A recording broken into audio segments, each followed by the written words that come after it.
Hoy nos toca el capítulo número 8 del segundo libro de Samuel.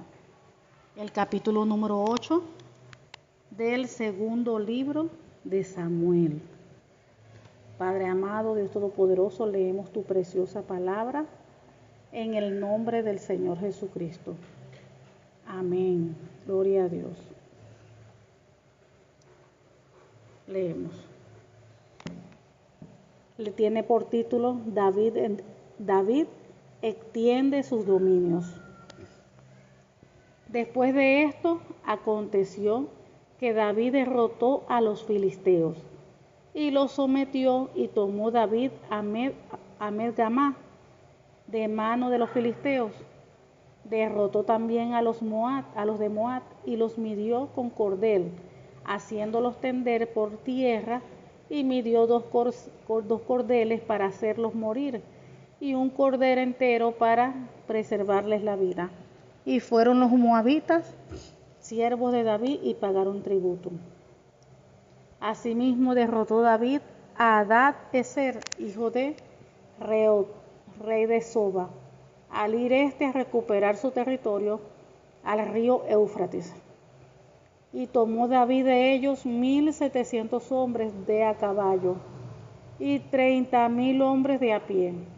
Y despojó David los caballos de todos los carros, pero dejó suficientes para 100 carros. Y vinieron los sirios de Damasco para dar ayuda a Hadadezer, y rey de Soba, y David hirió de los sirios a 22,000 hombres. Puso luego David guarnición en Siria de Damasco, y los sirios fueron hechos siervos de David, sujetos a tributos, y Jehová dio la victoria a David por donde quiera que fue. Y tomó David los escudos de oro que traían los siervos de Hadadezer, y los llevó a Jerusalén, asimismo de Beta y de Berotaim, ciudades de Hadadezer. Tomó el rey David gran cantidad de bronce.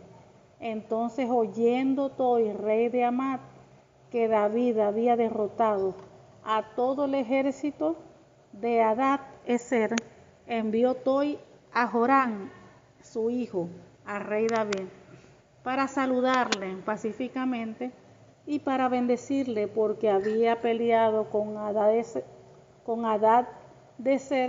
y lo había vencido, porque Toi era enemigo de Hadadezer, y Joram llevaba en su mano utensilios de plata, de oro y de bronce, los cuales el rey David dedicó a Jehová con la plata y el oro que habían dedicado de todas las naciones que había sometido, de los sirios, de los moabitas, de los amonitas, de los filisteos, de los amalecitas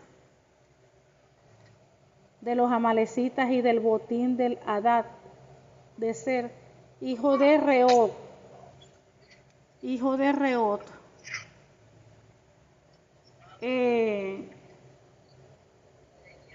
de los sirios, de los moabitas, versículo 12, de los amonitas, de los filisteos, de los amalecitas y del botín de Hadadezer, hijo de Rehob, rey de Soba.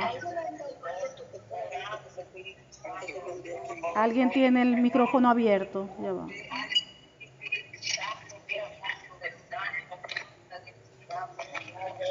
interrupción y no se escucha bien.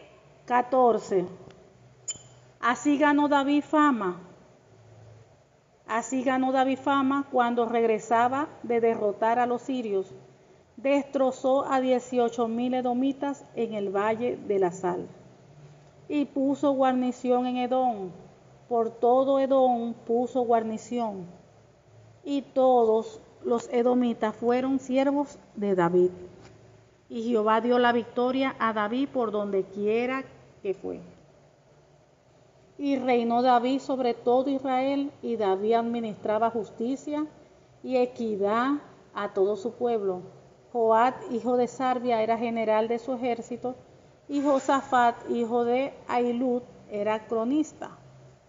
Sadot, hijo de Ahitó, y Ahimelech, hijo de Abiatar, eran sacerdotes. Seraías era escriba. Benaía, hijo de Joiada, estaba sobre los cereteos y peleteos, y los hijos de David eran los príncipes. Gloria a Dios, Padre, te amamos, te exaltamos, Señor, bendita es tu palabra. Gloria a Dios. Entonces vamos un momentico a lo que es el inicio, desde el versículo 1.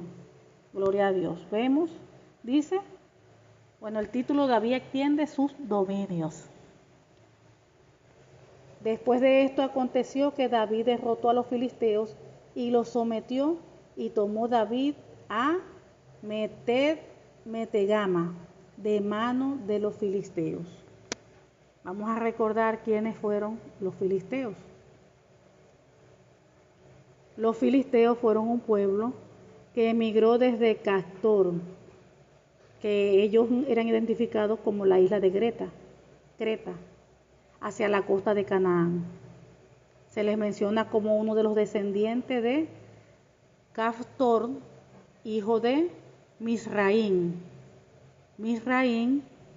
descendientes de Can. Recordemos que Can fue el hijo de Noé.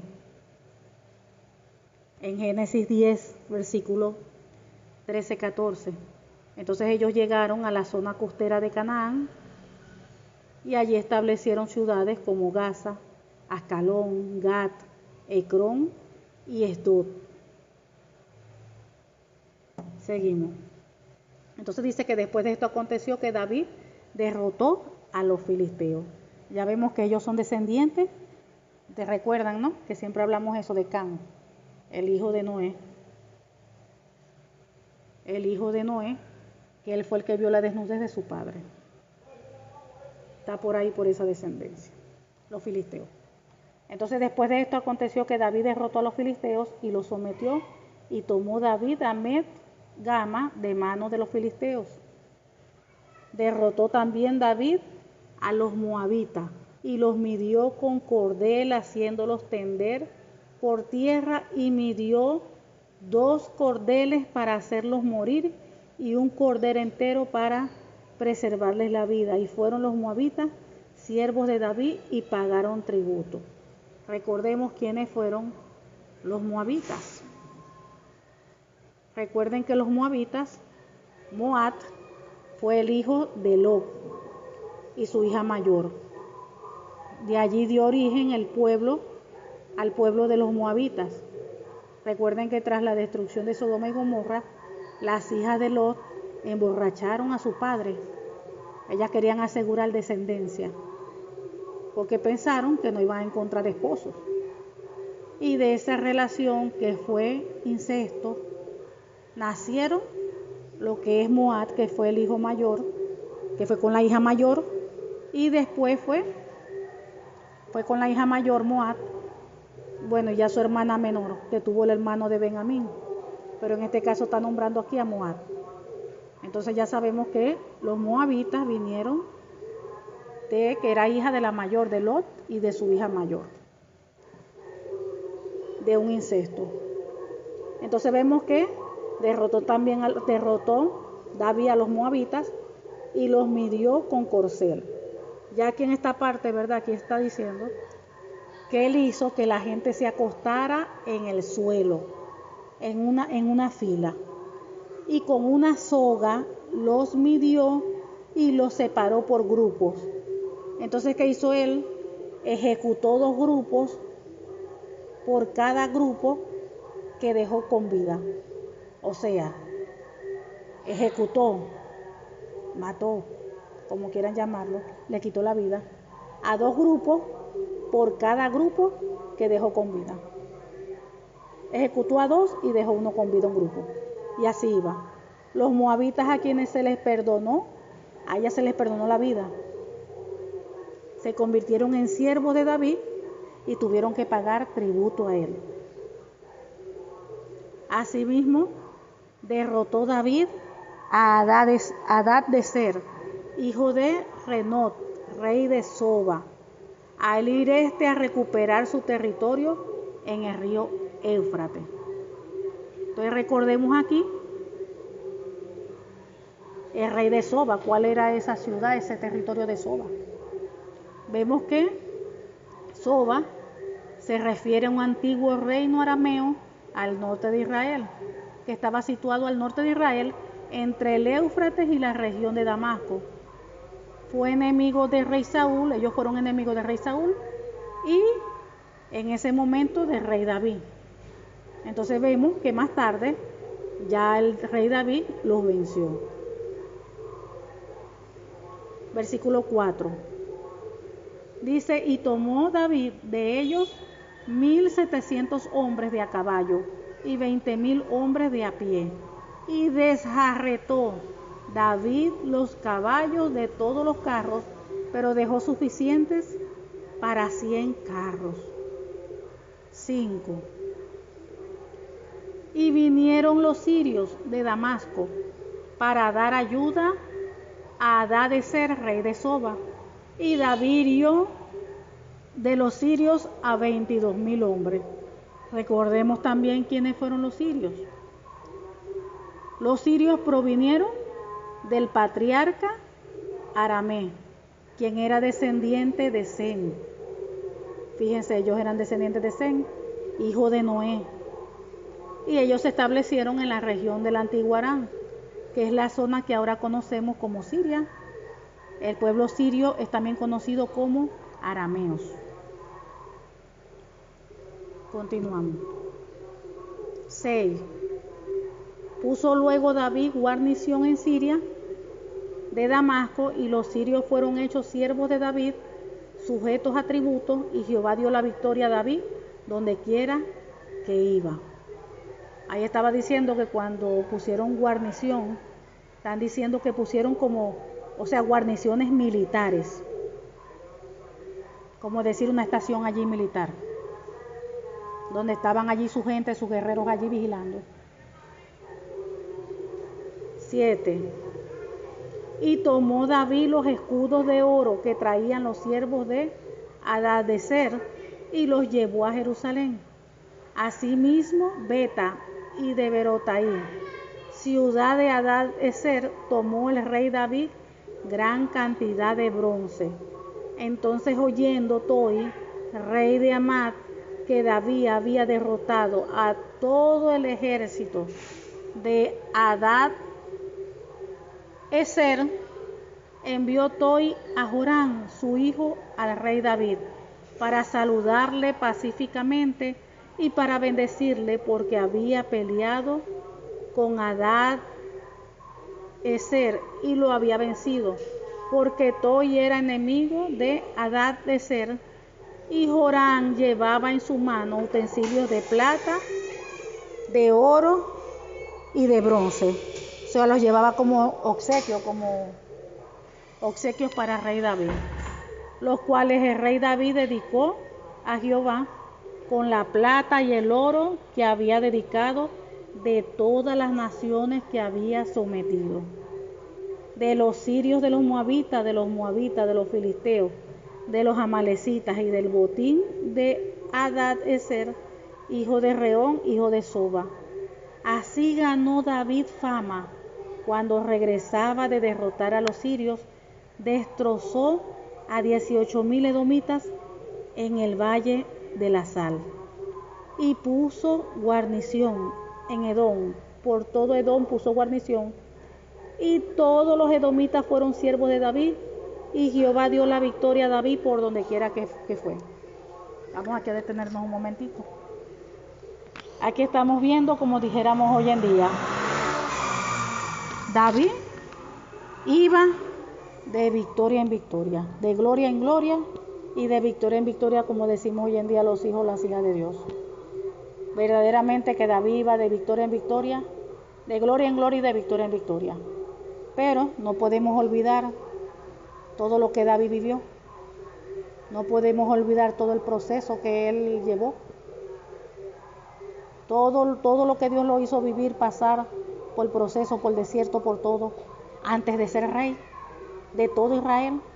Primero lo habían puesto rey solamente de Judá. Fíjense el tropiezo que tenía, porque se le estaban oponiendo. Pero como siempre, a la final se cumplió lo que Dios había hablado de él, porque Dios no es hombre para mentir, ni hijo de hombre que se arrepienta. A la final se cumplió, pero no fue fácil, así como hoy en día pasa en nosotros. Cuando usted ve a alguien, cuando usted ve a pastores, evangelistas, profetas, maestros, cuando usted ve a alguien con ministerio y usted diga, wow, mira cómo Dios usa a ese hombre, esa mujer de Dios, medite un rato por todo lo que ese hombre, esa mujer de Dios tuvieron que pasar para llegar a ese destino final, para que ese propósito de Dios se cumpliera en ese hombre y esa mujer de Dios. ¿Cuántas cosas no pasaron? ¿Cuántas?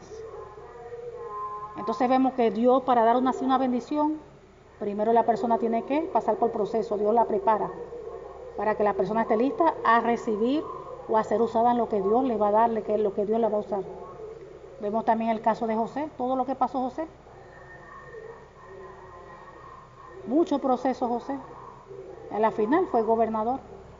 Vemos Job. Job fue probado y fuertemente. Y a la final, ¿qué día le dio Dios? El doble de todo. El doble de todo, porque pasó la prueba con la máxima nota. Entonces vemos que con David fue lo mismo, igual. David no fue que, que si venga, usted, Dios le dio palabra, tú vas a ser rey, todas esas cosas, venga, vamos a ungirlo de una vez rey. No. Antes de que Dios cumpla algo en alguien, primero es procesado, moldeado, pulido, enseñado. Primero tiene que pasar por proceso, hasta que la persona esté ya lista, preparada, como cuando metemos esos panes en el horno y ya esos panes están listecitos y hay que sacarlos. Cuando ya ese hombre y esa mujer de Dios está listo, ¿para qué? Para hacer el servicio, para hacer lo que Dios le llame a hacer. Por eso que dice la Biblia que todo tiene su tiempo debajo del sol. Las cosas no se pueden hacer antes de tiempo, ni después. Y vemos como dice aquí, fíjense, que Jehová daba la victoria a David donde quiera que él iba. Con quien sea que él peleaba, si iba a la guerra, Dios le daba la victoria donde quiera que él iba. Fíjense cómo tenía respaldo de Dios en todo. Y si nosotros nos ponemos a ver hoy en día, en los tiempos bíblicos, el conquistar, vamos a decir lo que es la parte física, el conquistar territorio físico, era algo, valga la redundancia, físico, natural. Ellos tenían que ir a la guerra, guerreaban, luchaban, ahí moría mucha gente y conquistaban territorios. Pero hoy en día el Señor no nos ha mandado a eso. Nosotros no podemos ir a tomar territorio o a quitarle al enemigo lo que ha robado en una manera física. Dice la Biblia que nuestra lucha no es carnal, no es natural, que nuestras armas son espirituales, que nuestra guerra no es contra carne ni sangre, sino contra principados, potestades, huestes de las tinieblas. Nuestra lucha es espiritual. Entonces, así como el pueblo de Israel conquistaba en contra del enemigo y Dios le daba la victoria, nosotros hoy en día tenemos que hacer lo mismo. Tenemos un enemigo que es invisible, tenemos un enemigo que opera en los cuerpos, en las personas, y él utiliza a las personas para hacer mal, para hacer daño. Entonces, nosotros tenemos la responsabilidad, así como el pueblo de Israel conquistaba físicamente, nosotros tenemos que conquistar espiritualmente todas las cosas. ¿De qué manera? Nosotros tenemos un esposo, una esposa que no es cristiano. Tenemos unos hijos que no se han afirmado, que no son cristianos. Hay que conquistarlos espiritualmente. Y no es con esa guerra física, como se hacía en los tiempos bíblicos, sino es con una guerra espiritual. Hay que guerrear o luchar con lo que está operando dentro de ellos. Con esos espíritus inmundos que no los quieren soltar, que los tienen en atadura. Con eso es nuestra guerra, nuestra lucha. Y es nuestra responsabilidad. ¿Cuáles son nuestras armas de guerra? El ayuno, la oración, la palabra. Y usted ve cómo ese pueblo de Israel se esforzaba en una guerra. Que quedaban ahí luchando hasta un día completo. Desde la mañana hasta la noche, hasta que ya se metía el sol. O sea, ellos guerreaban con toda su fuerza. ¿Y cuántos mataban? A miles y a miles y miles y uy, Dios mío, muchísima gente allí de esa guerra. O sea que esas guerras no eran fáciles. No eran fáciles, pero Dios les daba la victoria, que era lo importante. Entonces es fácil la guerra que nosotros tenemos para quitarle a nuestra familia, para quitarle aún en el trabajo donde nosotros estamos, los compañeros de trabajo. Nada es fácil en esta vida, pero todo se logra con la palabra del Señor. Allí la palabra de Dios nos enseña cómo hacer todas las cosas, de qué manera guerrear, de qué manera luchar, cuáles son nuestras armas de guerra, el ayuno. Si nos lanzamos en esa guerra como el pueblo de Israel, pero ahora de una manera espiritual, el Señor nos va a dar la victoria. Así como se la daba, fíjense, a David, que era un siervo de Dios porque estaba en obediencia, era fiel.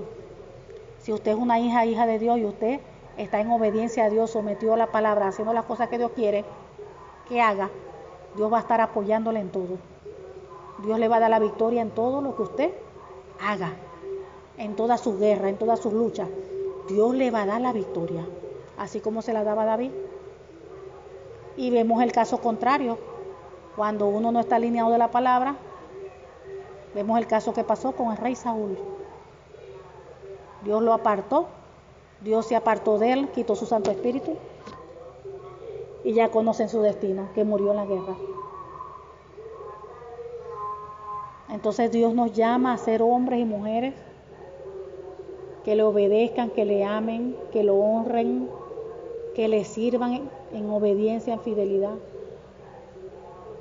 La palabra de Dios dice que la obediencia trae bendición. La obediencia trae bendición. Usted quiere conquistar su trabajo, allí está. Allí la misma palabra de Dios nos enseña. Métase en ayuno por sus compañeros de trabajo. Ayune por ellos. Ore, guerree. Ate todos esos demonios que están operando en ellos. Pídale a Dios que quebrante todas esas ataduras que en ellos haya. Que el Señor los libere. Que lo que los tenga atados, que los suelte en el nombre del Señor Jesucristo.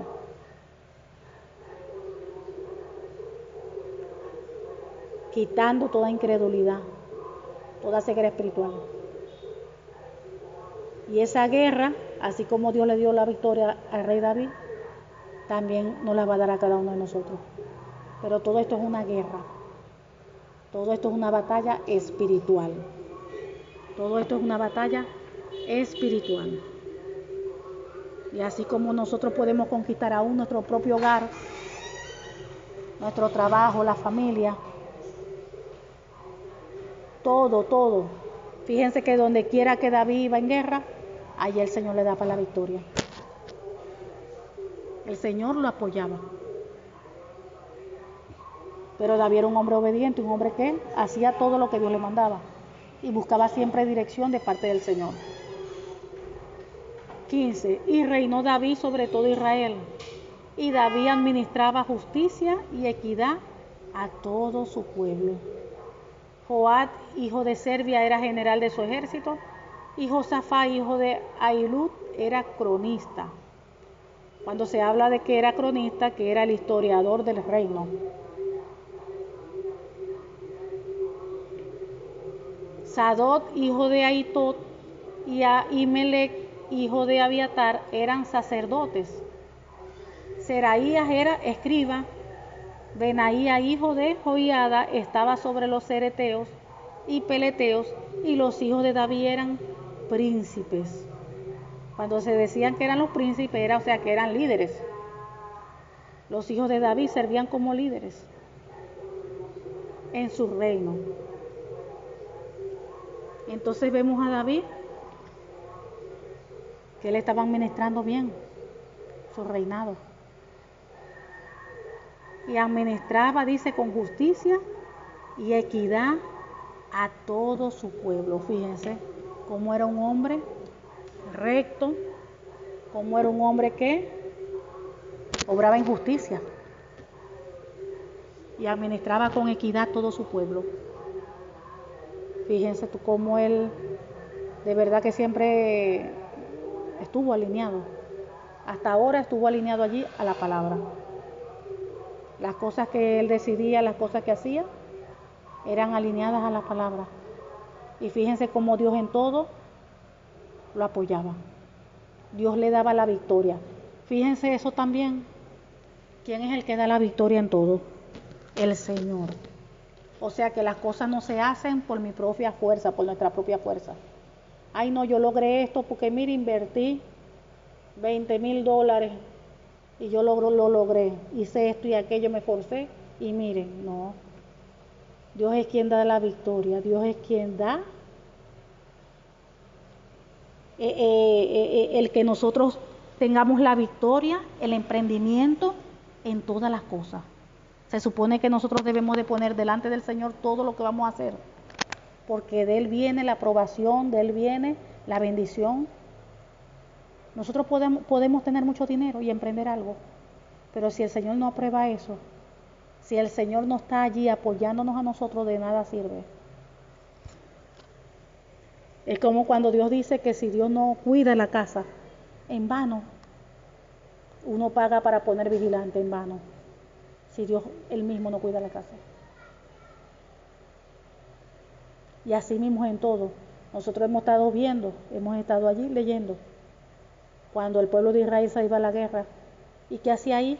Dios intervenía. Dios atacaba aquí, Dios hacía allá, Dios hacía que quedaran en confusión, que se mataran unos con otros. Dios era quien daba la victoria. Y ahí no importaba si eran muchos guerreros o eran pocos. Dios era el que movía todo y daba la victoria.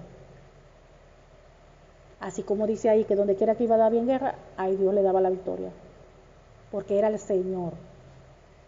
Si el Señor no estuviera en ese tiempo con David, ¿ustedes creen que David iba a estar en eso, en gloria y de victoria en victoria? No. ¿Por qué? Porque el que le daba la victoria era el Señor. Y si el Señor no está con una persona, si la persona no tiene el apoyo de Dios, ¿qué victoria le va a dar? Puede ser que tenga una o otra victoria, pero cuando uno no tiene el apoyo de Dios, el respaldo de Dios, no todo va a salir bien. Porque es Dios quien obra, es Dios quien mueve. Es Dios, dice la Biblia, que Dios pone delante de nosotros puerta abierta, que nadie puede cerrar. El enemigo se encarga de cerrar puertas, pone candado, pone cerrojo. Pero las puertas que Dios abre, dice la palabra, que Dios pone delante de nosotros puertas, y esas puertas nadie puede cerrar. Entonces Dios es el que tiene el poder, Dios es el que tiene la autoridad, Dios es el que puede todas las cosas conforme a su voluntad. Y ese es el Dios en quien nosotros creemos, ese es el Dios a quien nosotros adoramos, a quien nosotros tenemos la fe puesta, a nuestro Padre, a nuestro Dios, quien creó los cielos, la tierra y todas las cosas que en ella hay. Él es el Dios de lo imposible. Lo que para el hombre es imposible, para Dios es posible. Fíjense que David no daba un paso si no pedía la dirección de él. Le preguntaba que si podía ir para allá, que si podía ir para acá, que si se iba de aquí, que si se iba de allá. Él no tomaba decisiones por él solo, y así mismo debe ser hoy en día nosotros. Nosotros no podemos tomar decisiones solos. Aún para hacer una enseñanza, uno le pregunta a Dios, Señor, ¿qué quieres tú que yo enseñe hoy? ¿Qué palabra quieres tú que yo dé hoy? Yo puedo pensar una cosa, pero el Señor de repente diga otra. Entonces tenemos que aprender a pedirle la dirección a Dios en todo, para hacer todo. Y de esa manera que podemos decir, el Señor es quien me dirige en todas las cosas, me guía conforme a su voluntad. Entonces allí ya no voy a hacer mi voluntad, sino la voluntad del Señor. No doy un paso sin buscar la dirección de Dios.